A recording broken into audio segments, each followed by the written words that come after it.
Hi, എല്ലാവർക്കും സുഖമെന്ന് വിചാരിക്കുന്നു. ഞെട്ടിക്കുന്ന സർവേ ഫലം വന്നിട്ടുണ്ട്, അതൊക്കെ വെച്ചു തരാം. അതിനു മുമ്പ് ഒരു കാര്യം പറയുകയാണ്. ഇന്നു മുതൽ എനിക്ക് പേഴ്സണലി ഭീഷണിയായിരിക്കും. എന്നെ ഒറ്റയ്ക്ക് കിട്ടിക്കഴിഞ്ഞാൽ ഒരുപക്ഷെ തീർക്കും. കമൻറ്റ് ബോക്സിൽ എൻ്റെ തന്തക്കും തള്ളക്കും വിളിയായിരിക്കും. എന്ത് പ്രശ്നം വന്നാലും ഞാൻ പേടിക്കൂല. അതായത് നമ്മുടെ ഭാവി കേരളത്തിന് വേണ്ടി ഞാൻ സംസാരിക്കുക തന്നെ ചെയ്യും. ആദ്യം തന്നെ ഒരു കാര്യം പറയുകയാണ്. 2026 മൂന്നാമത് പിണറായി വിജയൻ ഭരിച്ചു കഴിഞ്ഞാൽ നമ്മളൊക്കെ കൂട്ടത്തോട് ആത്മഹത്യ ചെയ്യേണ്ടി വരും. കേരളം എന്നേക്കുമായിട്ട് ഇല്ലാതാവും. നമ്മളൊക്കെ ഭ്രാന്തായിട്ട് എങ്ങോട്ടെങ്കിലും ഓടേണ്ടി വരുമെന്ന് പറഞ്ഞുകൊണ്ട് ഞാൻ വിഷയത്തിലേക്ക് കടക്കുകയാണ്. ഈ വീഡിയോ കാണുന്ന എന്നെ ഇഷ്ടപ്പെടുന്നവരുണ്ടെങ്കിൽ, UDF 2026 കേരളം ഭരിക്കണമെന്ന് ആഗ്രഹമുള്ളവരുണ്ടെങ്കിൽ വീഡിയോ ഇപ്പം തന്നെ സബ്സ്ക്രൈബ് ചെയ്യണം, ചാനൽ സബ്സ്ക്രൈബ് ചെയ്യണം, വീഡിയോ ലൈക്ക് ചെയ്യണം. കാരണം ഇനി വരുന്ന ഏകദേശം ഏപ്രിൽ അവസാനത്തിൽ ഇലക്ഷൻ നടക്കുമെന്നാണ് ഏറ്റവും അവസാനം വന്ന അപ്ഡേറ്റ്. ആ ഏപ്രിൽ അവസാനം വരെ കോൺഗ്രസിന് വേണ്ടിയായിരിക്കും ഞാൻ പോരാടുന്നത്. കാരണം അത് എനിക്ക് വേണ്ടിയിട്ടല്ല, നമ്മുടെ നാടിന് വേണ്ടിയിട്ടാണ്, നമ്മുടെ കേരളത്തിന് വേണ്ടിയിട്ടാണ്. നമ്മുടെ കേരളത്തിന് ഞാൻ വിഷയത്തിലേക്ക് കടക്കാം. അതിനു മുമ്പ് ഒരു കാര്യം പറയുകയാണ്. നിങ്ങൾ കുവൈത്തിലേക്കോ ദുബായിലേക്കോ അമേരിക്കയിലേക്കോ ലണ്ടനിലേക്കോ പോയി കഴിഞ്ഞാൽ അവർ നിങ്ങളോട് ചോദിക്കും എവിടെ നിന്നാണ് നിങ്ങൾ വരുന്നത് എന്ന്. അപ്പോൾ നമ്മൾ അന്തത്തോടെ, അതായത് അന്തസ്സോടെ നമ്മൾ പറയുന്നു ഞാൻ വരുന്നത് കേരളത്തിൽ നിന്നാണെന്ന്.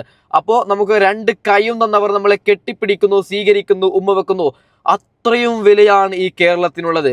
ആ വില പോവാതിരിക്കണമെങ്കിൽ UDF അധികാരത്തിൽ വരണം. ഇനിയെങ്ങാലും LDF അധികാരത്തിൽ വന്നു കഴിഞ്ഞാൽ അമ്മമാരെ, നിങ്ങൾ ഈ വീഡിയോ കാണുന്നുണ്ട് എനിക്കറിയാം. ഉമ്മമാരോടും അമ്മമാരോടും പൊന്നച്ഛന്മാരോടും പെങ്ങന്മാരോടും ഒരു കാര്യം പറയുകയാണ്. മൂന്നാമത് പിണറായി വിജയൻ അധികാരത്തിൽ വന്നു കഴിഞ്ഞാൽ നമ്മളൊക്കെ എങ്ങോട്ടെങ്കിലും ഭ്രാന്തായി ഓടേണ്ടി വരും. ഒരു സൂപ്പർ മാർക്കറ്റിൽ 1000 രൂപ പിടിച്ചുകൊണ്ട് പോയാൽ 1 കിലോ ടൊമാറ്റോ പോലും കിട്ടൂല. അത്രക്കും വൃത്തികെട്ട ഭരണമാണ് പിണറായി വിജയന്റെ ഭരണം. അതായത് ആരൊക്കെ സഖാക്കൾക്ക് വേണ്ടിയിട്ട് സമരം ചെയ്യുന്നു, ആരൊക്കെ പിണറായിയെ പൊക്കി പറയുന്നു, അവർക്ക് മാത്രമാണ് ഗവൺമെന്റ് ജോലിയും, അവർക്ക് മാത്രമാണ് എല്ലാം ഉള്ളത്. ഖജനാവിൽ 1 രൂപ പോലും ഇല്ല. അതുകൊണ്ട് പറയുകയാണ്, ഭരണം മാറേണ്ടത് അത്യാവശ്യമാണ്. SFIക്കാരോടും അതായത് LDFകാരോടും ഒരു കാര്യം പറയുകയാണ്. എൻ്റെ തന്തക്കും തള്ളക്കും വിളിച്ചിട്ട് കാര്യമില്ല. മൂന്നാമത് പിണറായി അധികാരത്തിൽ വന്നു കഴിഞ്ഞാൽ നിങ്ങളുടെ LDF എന്ന് പറയുന്ന ഈ പാർട്ടി എന്നേക്കുമായിട്ട് ഇല്ലാതാവും. നിങ്ങൾ തന്നെ 2026 ഇലക്ഷൻ്റെ റിസൾട്ട് നോക്കിയാൽ മതി, 35 സീറ്റ് പോലും നിങ്ങൾക്ക് കിട്ടൂല. അപ്പോൾ ഞാൻ വിഷയത്തിലേക്ക് വരികയാണ്, എൻ്റെ സർവേ ഫലത്തിലേക്ക് ഞാൻ വരികയാണ്. ആദ്യം തന്നെ നരേന്ദ്രമോദിയെ വിറപ്പിച്ചുകൊണ്ട് പാർലമെന്റിൽ ഒരമ്മ നരേന്ദ്രമോദിക്കും അമിത്ഷയ്ക്കും നല്ലോണം കൊടുക്കുന്നുണ്ട്. ആ ഒരു വീഡിയോ നിങ്ങൾ ആദ്യം കാണണം. അതിനുശേഷം ഞെട്ടിക്കുന്ന ആ ഒരു സർവേ ഫലം ഞാൻ വെച്ചു തരാം. ഓക്കെ, चुप करके बैठो। सुनो, अरे आज यहाँ बैठे हुए हो, हवाई जहाजों में चलते हो और उनमें चलते हो। किसने दिए, किसने बनाए? आज स्कूल कॉलेज यूनिवर्सिटी किसने बनाए? IIT किसने बनाई? MMT किसने बनाई? जिसमें आज आप दिखाई दे रहे हो। क्या किया है 6 साल में? हर बात के लिए पाकिस्तान, हर बात के लिए पाकिस्तान। क्यों भाई, क्या है वो? इस देश में जो भी यहाँ है आज वो सदियों से रह रहे हैं, अभी नहीं आए हैं। अब पाकिस्तान और बांग्लादेश, अरे भाई वो तो है ही इस्लामिक कंट्री, उनके बारे में क्या बोलना है? किस धर्म की बात आप करते हैं? किस राम की बात करते हैं जिसने अपनी मर्यादा को रखने के लिए जनता की बातें सुनी? हम तो सेकुलर, हम तो धर्म को मानते हैं। आज कोई भी आपके प्रधानमंत्री के खिलाफ, आपके गृह मंत्री के खिलाफ, उनकी नीतियों के खिलाफ बोले, वो देशद्रोही हो गया है। उनको जेल में डाल दो, उनको पकड़ लो। 6 साल के बच्चों को भी नहीं हाथों छोड़ रहे, आप क्या करेंगे? ഓക്കെ, അതായത് നരേന്ദ്രമോദിയും അമിത്ഷയും വിറപ്പിക്കുകയാണ്. സോഷ്യൽ മീഡിയയിൽ വൻ തരംഗമാണ് ഈ റീല്. അതുകൊണ്ടാണ് ഞാൻ വെച്ചതൊക്കെ. ഇവിടെ ഈ സ്ത്രീ പറയുന്നത്, അതായത് നിങ്ങൾ പാകിസ്ഥാന്, ഇന്ത്യ പാകിസ്ഥാൻ എന്ന് പറഞ്ഞ് നടക്കണ്ട, വികസിപ്പിക്കൂ ഇന്ത്യയെ, എത്രയും പെട്ടെന്ന് നിങ്ങൾ നല്ലൊരു ഇന്ത്യയാക്കൂ എന്നാണ് സ്ത്രീ പറയുന്നത്. ഒരു എക്സാമ്പിൾ പറയുകയാണ്, ചൈനയെ നിങ്ങളൊന്ന് നോക്കിയാൽ മതി. എവിടേക്കെത്തി ചൈന?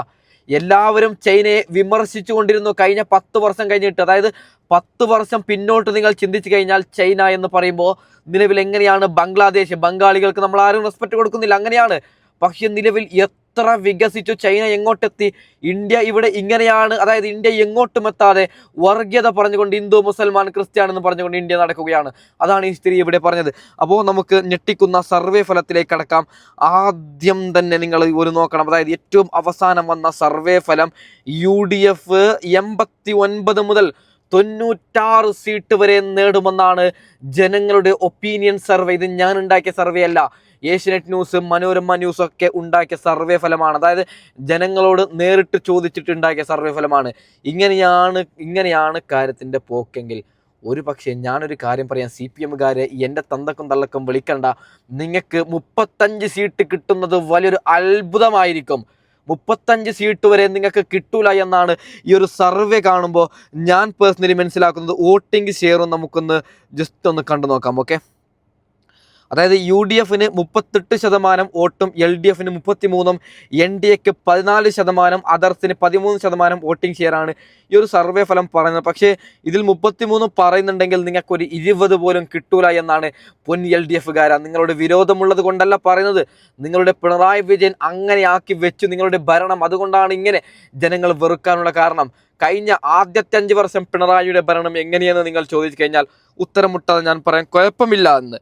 അതെ, സോറി. ഓക്കെ, അതായത് കിറ്റ് കൊടുത്തിട്ടാണ് ആദ്യത്തെ 5 വർഷം പിണറായി രണ്ടാമത് അധികാരത്തിൽ വന്നത്. എന്നാൽ രണ്ടാമത് ഏറ്റവും വലിയ പരാജിതം എന്ന് പറഞ്ഞാൽ ലോകം കണ്ട, കേരളം ഇന്നവരെ കാണാത്ത ഇങ്ങനെയൊരു വൃത്തികെട്ട മുഖ്യമന്ത്രി കേരളത്തിന്റെ ചരിത്രത്തിൽ ഇതുവരെ വന്നിട്ടില്ല. ഇതിൽ നിന്ന് കരകയറാൻ CPM നല്ലോണം, ഒരു പക്ഷേ 2026 കോൺഗ്രസ് അധികാരത്തിൽ വന്നു കഴിഞ്ഞാൽ ഇനി വരുന്ന 15 വർഷത്തേക്ക് കോൺഗ്രസ് തിരിഞ്ഞു നോക്കണ്ട. ഉറപ്പായിട്ടും ഇനി വരുന്ന 15 വർഷവും ഈ പറയുന്ന കോൺഗ്രസ് തന്നെ ഭരിക്കുമെന്നതിൽ യാതൊരു തർക്കവുമില്ല. കാരണം ഈ 5 വർഷം കൊണ്ട് പിണറായി വിജയൻ അങ്ങനെയാക്കി ഒരു പുതിയൊരു പാർട്ടി വരണം. ഇനിയിപ്പോൾ LDF എന്ന് പറയുന്ന പ്രസ്ഥാനം ഇതോടെ ഇല്ലാതാവുന്നു എന്നാണ് ഞാൻ പേഴ്സണലി വിചാരിക്കുന്നത്. അതായത് ആരെങ്കിലും ഇപ്പോൾ തമിഴ്നാട്ടിൽ വിജയ് ഉണ്ടാക്കിയതുപോലെ ഏതെങ്കിലും പുതിയൊരു പാർട്ടി ഉണ്ടാക്കണം, ഇതിനൊരു ഭരണം ചേഞ്ച് ആവാൻ. BJPക്ക് ഒരിക്കലും കേരളത്തിൽ സീറ്റ് കിട്ടുമല്ലോ, അത് വേറെ സംഗതിയാണ്. ഓക്കെ, അപ്പോൾ ഞെട്ടിക്കുന്ന നമുക്ക് ജനങ്ങളോട് കുറച്ച് കാര്യങ്ങൾ ചോദിച്ചു നോക്കാം, എങ്ങനെയാണ് പിണറായിയുടെ ഭരണമെന്ന്. അവറ്റകൾ അവർ പറയുന്നുണ്ട്, അതിനുശേഷം ഞാൻ വിശദീകരിച്ചു തരാം. ഓക്കെ, മുഖ്യമന്ത്രി രാജാവാണോ ജനങ്ങളുടെ ദാസനാണോ? അയ്യോ, ജനങ്ങളെ കൊന്നു തിന്നണ ആള്.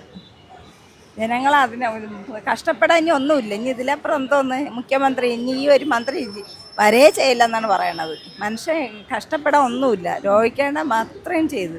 ഒരു ആശുപത്രി നേരെ ഒരു ഡോക്ടറില്ല, ആശുപത്രിയൊക്കെ കിടക്കണണ്ടില്ലേ ഓരോ ആശുപത്രിയിൽ. എത്രയോ പേർക്ക് ജോലി ഇല്ലാതെ ജീവിക്കണം. അവർക്കൊന്നും പഠിച്ചിട്ടൊന്നും ഒരു ജോലി പോലും കൊടുക്കണില്ല. എൻ്റെ മോളി തന്നെ റേഡിയോളജി പഠിച്ചതാണ്, എന്നിട്ട് പോലും ഒരു എസ്രയുടെ എല്ലാ സ്റ്റാഫുകളും വേണം. പക്ഷെ അവിടെ ഒന്നും ആരും ഒന്നും കൊടുക്കണില്ല. എല്ലാം ഇങ്ങനെ കിടന്ന് കഷ്ടപ്പെട്ട് കഷ്ടതേരം നെടുക്കുവാണ്. ഫ്രീ ലോണുകളുണ്ടെന്ന് പറഞ്ഞാൽ അതൊന്നും കൊടുക്കണില്ല. വൈദ്യുതി ഒന്നും കൊടുക്കണില്ല. അയാളെ കയ്യിൽ നിന്ന് കൊടുക്കണ്ട, സർക്കാർ ഇതിൽ കൊടുത്താൽ മതിയല്ലോ. ഒന്നും കൊടുക്കുന്നില്ല. എന്ത് ചെയ്യാൻ? എല്ലാവരും കിടന്ന് കഷ്ടപ്പെടുക തന്നെ ചെയ്യണം. ഒരു കാര്യം പറയുകയാണ്, MM മണി, ഈ സ്ത്രീ പറയുന്നത് കേൾക്കുമ്പോൾ എനിക്ക് MM മണിയാണ് ഓർമ്മ വരുന്നത്.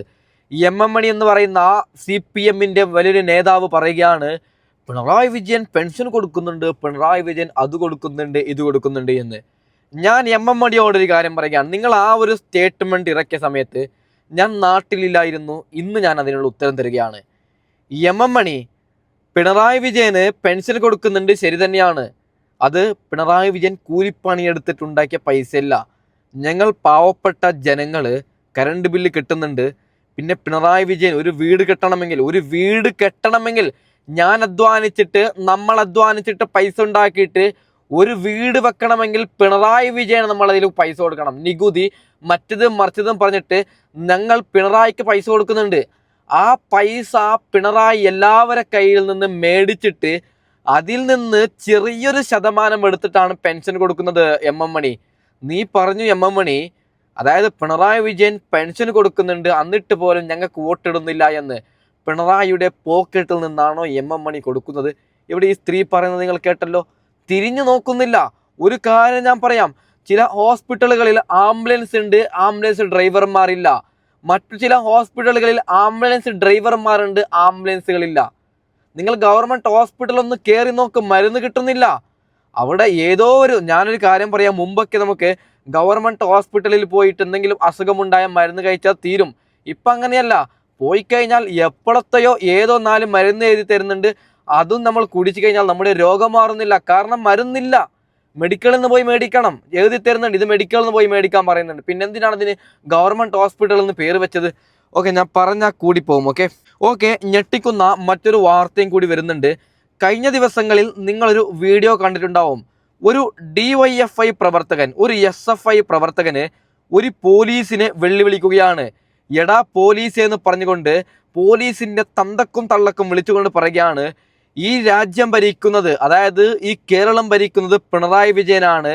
എൻ്റെ പിണറായിയാണ് ഇവിടെ ഭരിക്കുന്നത്. എടാ പോലീസെ, അങ്ങനെ പറഞ്ഞിട്ട് പോലീസിൻ്റെ തന്തക്കും തള്ളക്കും വിളിച്ചിട്ട് പോലീസിനെ അടിക്കാൻ പോകുന്ന ആ ഒരു വീഡിയോ ദൃശ്യം നിങ്ങളെല്ലാവരും കണ്ടു കാണും.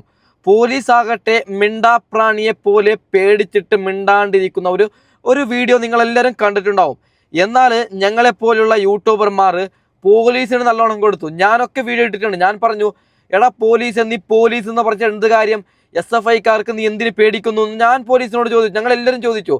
അപ്പോൾ പോലീസ് ഞങ്ങളുടെ വീഡിയോ കണ്ടിട്ട് ഇവരെ വീണ്ടും അറസ്റ്റ് ചെയ്യുകയാണ്. അതിൻ്റെ നടുക്കുന്ന ഒരു വീഡിയോ ക്ലിപ്പ് നിങ്ങളൊന്ന് കാണണം. ഓക്കെ,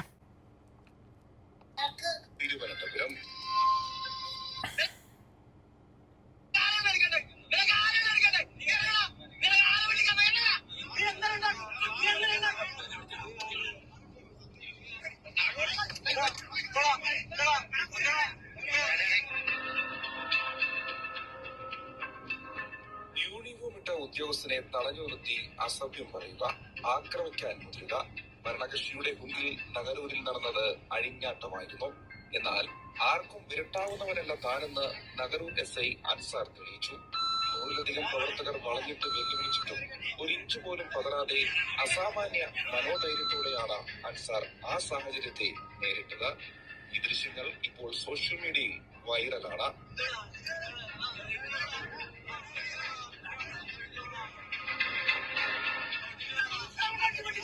സംഭവത്തിൽ 9 പേർക്കെതിരെ കേസെടുത്തു. ഇതിനകം 2 പ്രതികളെ പോലീസ് അറസ്റ്റ് ചെയ്തു കഴിഞ്ഞു. നിയമം കൈയെടുക്കാൻ ശ്രമിക്കുന്നവർ ഏത് കൊടിയുടെ കീഴിലായാലും വിട്ടുവീഴ്ചയില്ലെന്ന ശക്തമായ സന്ദേശമാണ് പോലീസ് നൽകുന്നത്.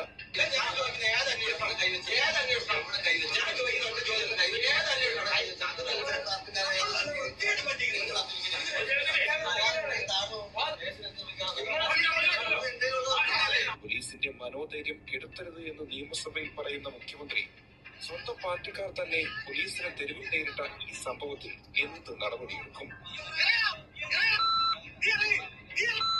പോലീസ് അസോസിയേഷനിൽ വലിയ പ്രതിഷേധമുയരുന്ന ഈ സാഹചര്യത്തിൽ ഭരണകൂടത്തിന്റെ നിലപാട് ഇനി കണ്ടറിയണം. ആക്രമണങ്ങൾക്ക് മുന്നിൽ തലകുനിക്കാത്ത അൻസാറിന് സോഷ്യൽ മീഡിയയിൽ നിറഞ്ഞ കയ്യടിയാണ് ലഭിക്കുന്നത്. യൂണിഫോമിന് നേരെയുള്ള ഇത്തരം കടന്നുകയറ്റങ്ങൾ ഇനി അനുവദിക്കില്ലെന്ന ഉറച്ച നിലപാടിലാണ് ഒരു വിഭാഗം. അല്ല, പിണറായി വിജയൻ ഭരിക്കുന്നു എന്ന് പറഞ്ഞിട്ട് എന്തും ചെയ്യാമെന്നാണോ? ഞാൻ SFIക്കാരോട് ഒരു കാര്യം പറയുകയാണ്. ഇന്ന് ഞാനിട്ട വീഡിയോ ഇങ്ങനെ പറയുന്ന അധികാരം ഈ ഇന്ത്യ രാജ്യത്ത് നമുക്ക് അനുമതിയുണ്ട്. ഇപ്പോൾ പിണറായി വിജയൻ ചെയ്യുന്ന വൃത്തികേട് വിളിച്ച് പറയാനുള്ള അധികാരമുണ്ട്. നിങ്ങൾ എത്ര കാലം കൊന്നു തീരും? ഇപ്പം നിങ്ങൾ എന്നെ തീർത്താൽ വേറൊരുത്തന് വരും, അവനെ തീർത്താൽ പിന്നൊരുത്തന് വരും. നിങ്ങൾ എന്ത് ചെയ്യും? അതായത് വലിയ സംഗതിയാണ് ഇതിപ്പോൾ. ഞാൻ BJPയെയും UDFയെയും പൊക്കുന്നല്ലൊരു കാര്യം പറയാം. BJPക്കാരും UDFക്കാരും ഇങ്ങനെ, അതായത് വെറുതെ വന്ന് വെട്ടാനും കുട്ടാനൊന്നും പോകുന്നില്ല. BJPക്കാർ വെട്ടാൻ പോകുന്നുണ്ട് വർഗീയത കൊണ്ട് മാത്രമാണ്. അവൻ മുസൽമാനാണ്, ഇവൻ ക്രിസ്ത്യാനിയാണ്, ഇവൻ ഹിന്ദുവാണ്, അങ്ങനെയൊക്കെ പറഞ്ഞിട്ട് വർഗീയത ഉണ്ടാക്കിയാലാണ് അവർ വെട്ടാൻ പോകുന്നത്. ഇവിടെ SFIക്കാർ വേറെയാണ്. പിണറായിയെ ആരെങ്കിലും ഒന്നും പറയാൻ പറ്റില്ല. പിണറായി ചെയ്യുന്നതെല്ലാം ശരി, തെറ്റെന്ന് പറഞ്ഞാൽ നമ്മളെ വെട്ടാൻ വരും. എന്തൊരു വൃത്തികെട്ട പാർട്ടി എന്ന് എനിക്ക് പേഴ്സണലി അറിയില്ല.